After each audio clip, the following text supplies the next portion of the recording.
2023 will long be remembered in the Western Cape for the frequency and severity of the winter floods. With this fresh in our minds, it's easy to forget that just years earlier we faced the devastating effects of a 3-year drought and even mentions of day zero. This pendulum and the rapid shortening of the time span between natural disasters is a reality. What we all agree on is that we need to act sooner rather than later. Our rivers and our wetlands are the buffers to extreme weather conditions. The healthier the system, the more resilient. Climate change is one of the key drivers of environmental change in the province. The Western Cape is identified as particularly vulnerable to climate change as the region is highly dependent on its water storage capacity due to the dominant winter rainfall patterns. According to projections by the Department of Environmental Affairs and Development Planning, climate change will bring about an increase in average temperatures and possibly lower annual rainfall in the Western Cape. While average annual rainfall might decline, rainfall will likely occur as fewer, more intense rainfall events with increased potential for flooding and reduced groundwater recharge capacity. Even though droughts and flooding on a more regular cycle as a result of climate change, it is not something we can control, well, at least not in the short. Rivers in their natural unmodified state have several key characteristics. Firstly, they sustain the micro and macro ecosystems, which leads to the provision of clean surface water and subsurface water.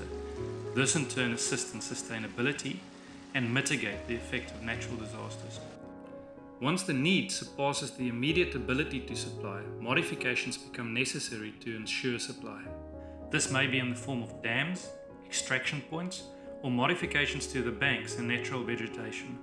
These modifications does, however, directly and indirectly impact the key characteristics of the river.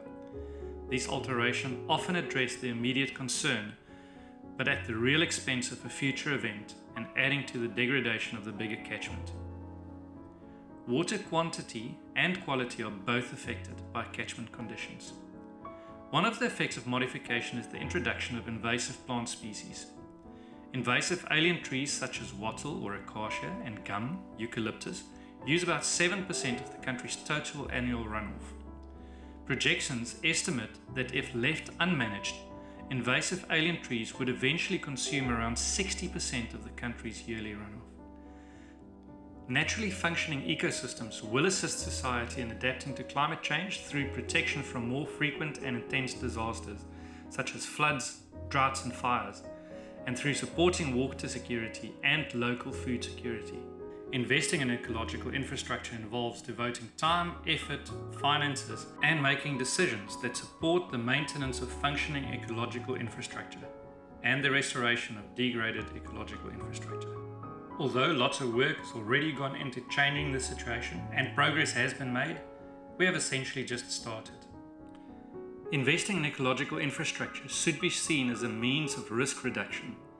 In a World Bank publication of 2012, it is stated that disaster risk reduction and prevention is an important aspect of a resilient society and is often less costly than disaster relief and response.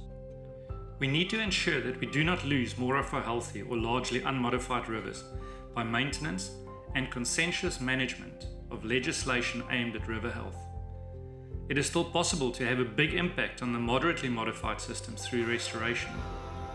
With badly deteriorated rivers, it becomes more difficult and the cost and risk of interventions drastically increase, but simultaneously the need for these services also increases.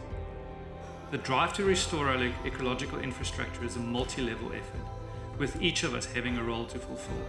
It covers a spectrum ranging from natural government ensuring funding and legislative processes, all the way down to the man on the street not dropping a piece of plastic on the ground.